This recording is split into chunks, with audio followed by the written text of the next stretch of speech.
순석 드라마 시작합니다. 사무실의 불은 이미 대부분 꺼진 밤이었다. 복도는 고요했고 형광등 불빛만이 차갑게 바닥을 비추고 있었다. 유미진은 팀장과 국장 그리고 박상영 수석에게 이끌려 전산실문 앞에 섰다. 그녀의 그림자가 길게 바닥에 드리웠다. 문을 여는 순간 전산실 특유의 냉랭한 공기와 서버의 미세한 진동이 온몸을 감쌌다. 지문 인식기는 무심하게 깜빡이고 있었고 세 사람의 시선이 미지의 손끝에 꽂혔다. 미지는 자신이 드디어 들통나는 건 아닐까 온몸이 얼어붙는 듯한 두려움을 느꼈다. 하지만 그 두려움 너머에는 오히려 이상한 담담함이 깃들어 있었다. 이 순간을 이미 예감하고 있었던 것처럼 그녀는 침착하게 손가락을 올렸다. 지문 인식기는 짧은 침묵 끝에 초록 불빛을 띄웠다. 팀장과 국장은 당황한 표정을 감추지 못했다.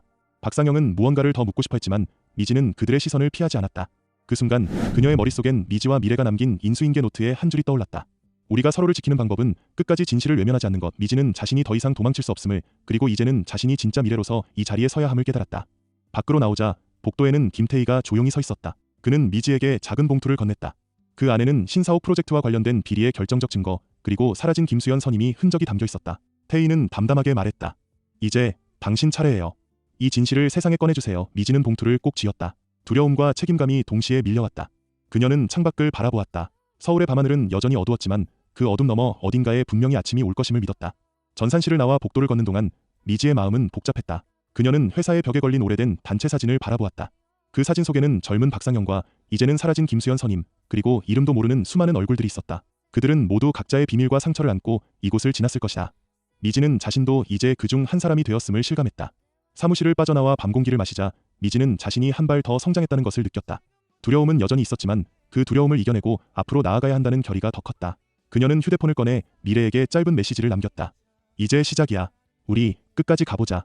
전산실의 위기에서 벗어난 뒤 미지는 한동안 회사 근처 카페에 앉아 있었다. 창밖에는 봄비가 부슬부슬 내리고 유리창에는 빗물이 길게 흘러내렸다. 그녀는 두 손으로 따뜻한 머그잔을 감싸쥐고 천천히 숨을 내쉬었다. 오늘 하루 동안 쏟아진 긴장과 두려움, 그리고 안도감이 뒤섞여 머릿속이 복잡했다. 하지만 그 와중에도 가장 먼저 떠오른 얼굴은 호수였다. 미지는 자신도 모르게 휴대폰을 꺼내 호수에게 메시지를 남겼다. 지금 너를 보고 싶어. 호수의 집은 오래된 골목 끝에 있었다. 미지는 골목을 따라 걸으며 그동안 자신이 얼마나 많은 감정을 억누르고 살아왔는지 새삼 깨달았다.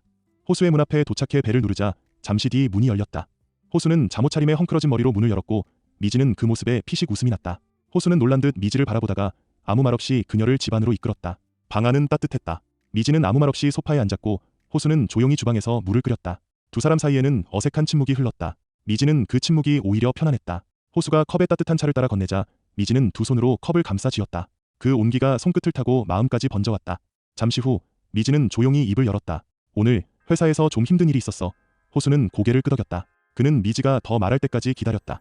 미지는 자신의 두려움과 불안, 그리고 전산실에서 느꼈던 감정들을 천천히 털어놓았다. 호수는 그녀의 말을 조용히 들어주었다. 때로는 아무 말 없이 곁에 있어주는 것만으로도 충분하다는 걸 미지는 이 남자와 함께하면서 알게 되었다. 이윽고 호수는 미지의 손을 잡았다. 그의 손은 따뜻하고 단단했다. 미지는 그 손을 꼭 잡으며 자신이 더 이상 혼자가 아니라는 걸 느꼈다. 두 사람은 소파에 나란히 앉아 창밖으로 내리는 비를 바라보았다. 빗소리가 방 안을 가득 채웠고 그 소리 속에서 두 사람의 마음은 점점 가까워졌다. 다음날 아침 미지는 호수와 함께 아침을 준비했다. 그녀는 서툰 손길로 계란을 굽고 토스트를 구웠다. 호수는 미지의 옆에서 커피를 내렸다. 두 사람은 작은 식탁에 마주 앉아 조용히 아침을 먹었다. 식탁 위에는 따뜻한 커피와 노릇하게 구운 토스트, 그리고 미지의 미소가 있었다. 아침 식사를 마치고 두 사람은 함께 산책을 나섰다. 비가 그친 골목길에는 물방울이 반짝였고 봄바람이 살랑살랑 불었다. 미지는 호수와 나란히 걷다가 문득 그의 손을 잡았다.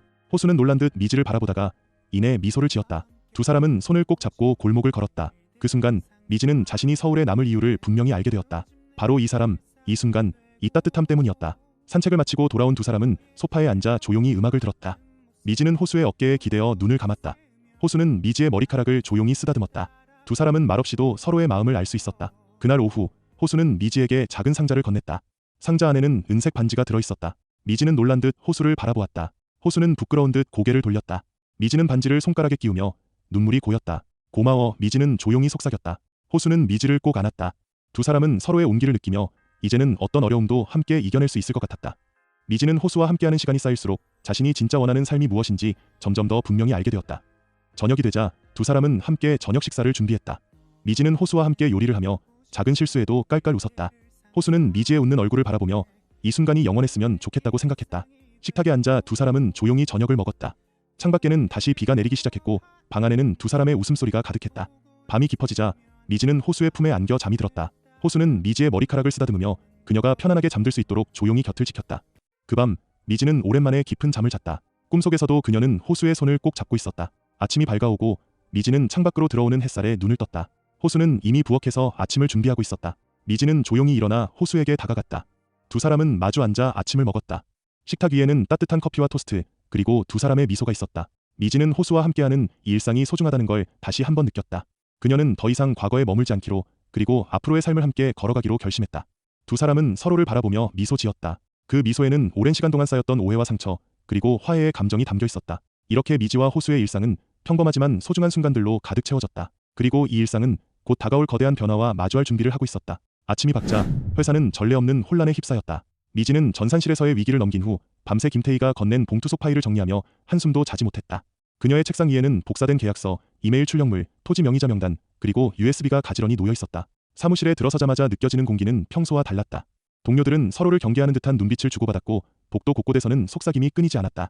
누군가가 사내 익명 게시판에 신사업 프로젝트와 관련된 비리, 박상영과 최태관, 신경민의 이름이 거론된 내부 고발글을 올렸다는 소문이 삽시간에 퍼졌다. 미래는 동료들과 힘을 합쳐 진실팀을 결성했다. 그들은 각자 역할을 분담해 내부 자료를 정리하고 추가 증거를 수집했다. 김태희는 IT 담당자와 협력해 회사 서버에서 삭제된 이메일과 CCTV 로그를 복구했다. 동료들은 더 이상 미래를 의심하지 않았다. 오히려 그녀의 용기와 결단에 박수를 보냈다. 사무실 한쪽에서는 조용히 프린터가 돌아가고 진실팀은 회의실에 모여 자료를 검토했다. 임원회의실은 전쟁터가 되었다. 주주총회장처럼 모인 이사들은 긴장감에 휩싸였다. 박상영은 평소의 여유로운 미소 대신 굳은 표정으로 자리에 앉아 있었다. 최태관과 신경민 역시 얼굴이 하얗게 질려 있었다. 미래는 침착하게 자료를 펼쳤다. 김태희가 복구한 이메일 원본, CCTV 영상, 회계 장부 조작 기록이 USB에 담겨 임원회의 테이블 위에 올려졌다. 회의실 안에는 숨막히는 침묵이 흘렀다. 미래는 차분하게 프레젠테이션을 시작했다. 이 자료는 신사업 프로젝트와 관련된 모든 비리와 조작의 증거입니다. 그녀의 목소리는 단호했고 한치의 떨림도 없었다. 동료들은 미래의 발표를 지켜보며 조용히 고개를 끄덕였다. 미래는 박상영과 최태관, 신경민이 공모해 토지 매입 과정에서 뇌물을 수수하고 내부 고발자를 협박해 퇴사로 몰아간 정황을 하나하나 설명했다. 김태희가 복구한 CCTV 영상에서는 박상영이 미정과 비밀리에 만나는 장면, 그리고 최태관이 외부 인사와 만나는 모습이 고스란히 담겨 있었다. 회의실 안은 점점 술렁이기 시작했다. 일부 임원은 불안한 듯 자리를 옮겼고 누군가는 휴대폰을 만지작거렸다. 박상영은 미래를 노려보았다. 이게 다 내 짓이냐? 라는 눈빛이었다. 하지만 미래는 그 시선을 피하지 않았다. 그녀는 오히려 박상영의 눈을 똑바로 바라보며 말했다. 진실은 언젠가 드러나게 되어 있어요. 회의가 끝나자 임원진은 긴급하게 인사위원회를 소집했다. 박상영과 최태관, 신경민은 더 이상 숨을 곳이 없었다. 회사에는 대대적인 인사 쇄신이 단행되고 미래와 동료들의 명예는 완전히 회복되었다. 동료들은 미래를 축하하며 진실팀의 노고에 박수를 보냈다. 회의실을 나선 미래는 복도에서 미지와 마주쳤다. 두 사람은 서로를 바라보며 미소 지었다. 오랜 시간 동안 쌓였던 오해와 상처, 그리고 화해의 감정이 담겨 있었다. 두 자매는 이제 더 이상 서로의 삶을 대신 살아야 할 이유가 없었다. 각자의 자리에서 각자의 이름으로 진짜 자신으로 살아갈 시간이 시작되었다. 하지만 회사의 변화는 여기서 끝나지 않았다. 내부 고발 사건이 언론에 보도되면서 회사의 평판은 일시적으로 흔들렸다. 그러나 진실을 밝히고 정의를 세운 미래와 진실팀의 용기는 회사 전체에 새로운 바람을 불러일으켰다. 동료들은 더 이상 침묵하지 않았다. 작은 변화가 모여 회사는 점차 건강한 조직으로 탈바꿈해 갔다. 미래는 자신의 책상에 앉아 잠시 창밖을 바라보았다. 봄 햇살이 사무실 창문을 통해 들어오고 책상 위에는 동료들이 건넨 작은 쪽지와 꽃다발이 놓여 있었다. 고마워요. 당신 덕분에 다시 일할 용기를 얻었어요. 진실은 반드시 승리한다는 걸 보여줘서 고마워요. 미래는 그 쪽지들을 하나하나 읽으며 눈시울이 붉어졌다. 점심시간 진실팀은 작은 회식 자리를 마련했다. 서로의 노고를 격려하며 앞으로 더 좋은 회사를 만들자고 다짐했다. 미래는 동료들과 웃으며 이제는 진짜 자신의 이름으로 자신의 자리에서 당당하게 살아갈 수 있음을 실감했다. 회사 복도를 걷는 미래의 발걸음은 더 이상 무겁지 않았다. 그녀는 이제 두려움 대신 자신감을, 불안 대신 희망을 품고 있었다. 그리고 그 희망은 곧 그녀의 삶 전체를 바꿔놓을 준비가 되어 있었다. 로사 식당의 밤은 유난히 길고 깊었다. 창밖에는 봄비가 조용히 내리고 오래된 유리창에는 작은 물방울이 촘촘히 맺혀 있었다. 식당 안은 노란 조명 아래 따스한 공기가 감돌았지만 그 안에 흐르는 긴장감은 쉽게 가시지 않았다. 미지는 식탁에 앉아 할머니가 내온 따뜻한 국 한 그릇을 앞에 두고 있었다. 국물 위로 김이 피어오르고 그 향이 미지의 마음을 조금씩 풀어주었다. 하지만 오늘따라 국물의 온기조차 미지의 불안을 완전히 녹여주지는 못했다. 할머니, 현상월은 그날따라 평소보다 더 말이 없었다. 그녀는 주방에서 오래된 찻잔을 닦으며 한숨을 내쉬었다. 미지는 그 모습을 바라보다가 조심스럽게 말을 건넸다. 할머니는 잠시 멈칫하더니 조용히 미지 곁에 앉았다. 그녀의 손에는 낡은 사진 한 장이 들려 있었다. 사진 속에는 젊은 시절의 두 여인이 활짝 웃고 있었다. 한 명은 지금의 할머니, 그리고 다른 한 명은 미지가 알지 못하는 얼굴이었다.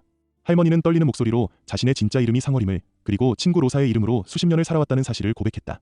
어린 시절 친구 로사의 아들이 사고로 부모를 잃었고 상월은 그 아이를 지키기 위해 친구의 이름으로 살아가기로 결심했다. 그 선택이 가져온 수십 년의 세월, 그리고 그 안에 담긴 외로움과 죄책감, 그리고 끝내 지키고 싶었던 작은 식당의 의미.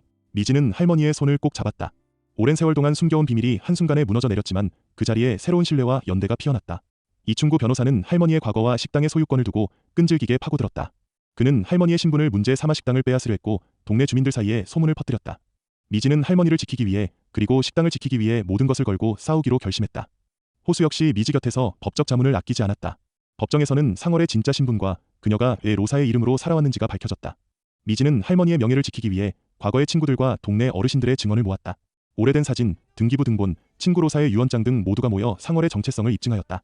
재판관 앞에서 상월은 떨리는 목소리로 자신의 이야기를 전했다. 그녀의 고백은 법정 안에 있던 모든 이들의 마음을 울렸다. 결국 할머니는 자신의 이름과 권리를 되찾았다.